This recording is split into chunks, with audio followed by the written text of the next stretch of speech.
and identity, together with pencil. Record na?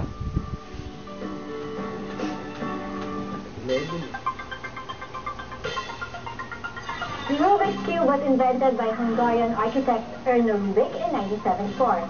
Today, it's one of the world's most famous puzzles.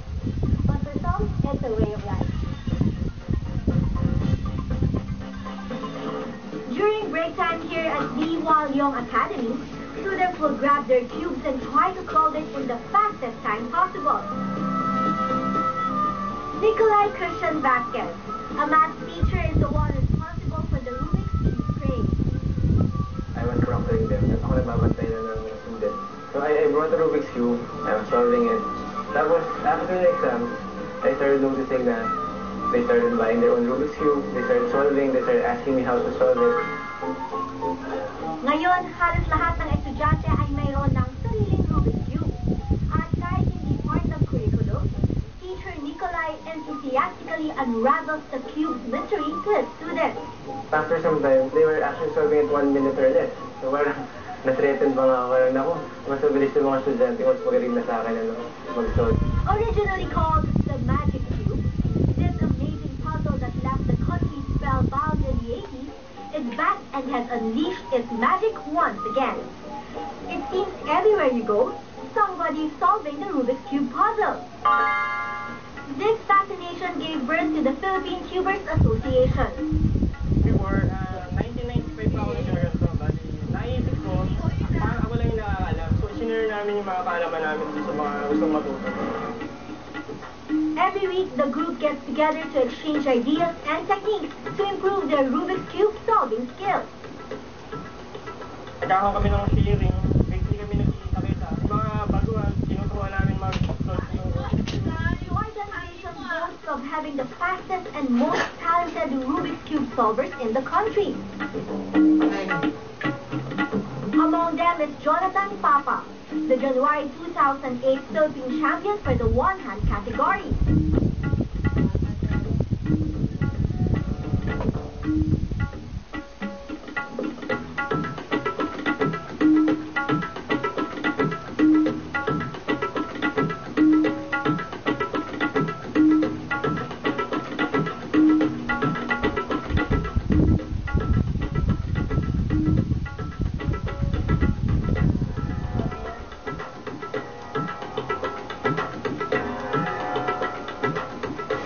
Constant practice. As in, everyday, yun lagi yung routine mo. Kailangan mo mag-memorize ng madaming algorithm. Then, kailangan mo i-train lagi yung recognition mo para each time na lalabas yung mga case na memorize mo, mabilis yung reflexes mong ma-execute yung mga algorithm. As one of the top 3 fastest Rubik's Cube solvers in the country, Jonathan can easily complete the cube in less than 20 seconds.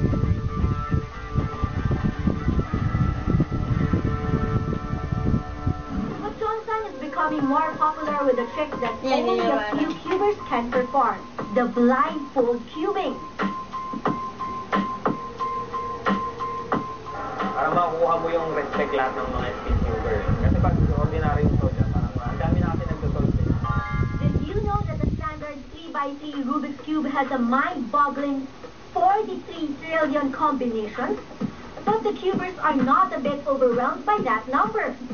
In fact, our expert cubers gave us a tip on how to solve Rubik's Cube and restore the sign should you encounter the problem nicknamed fish. It's as simple as up, towards, down, towards, up, towards, down. But the complex puzzles of Rubik's Cube does not intimidate the younger ones.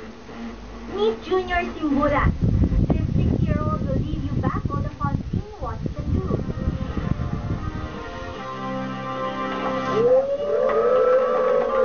The standard Rubik's Cube was a 3x3 cube, and this gave birth to the 2x2 pocket cube, the 4x4 Rubik's Revenge, and the 5x5 Professor's Cube. Ngayon, mayroon ng Rubik's Pyramid, Rubik's Revolution, Pyramix, and Rubik's Magic Snake. At habang dumarami ang bilang ng cube, mas humihirap at mas nagiging challenging daw ito.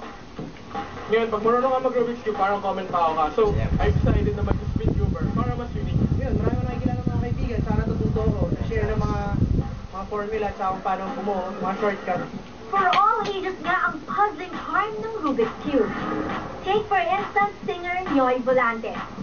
Did you know that he's now singing a red, orange, yellow, white, green, blue, toot? Kasi nung tinatry ko siya, hindi ko talaga magawa.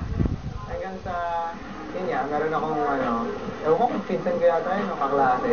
Tapos tinuruan niya ako kung paano. Tapos yun, simula nun, hindi ko na mabitawan. That's why if Noy is not holding the mic, he definitely has the cube in his hand. It's about knowing how lang naman eh. Hindi naman yung ability mo to think eh. Yung tsaga mo lang to na pag-aralan. Practice ka lang ng practice. Magagawa mo talaga eh. Are you ready to heed the call of the cube? Up next on the beat.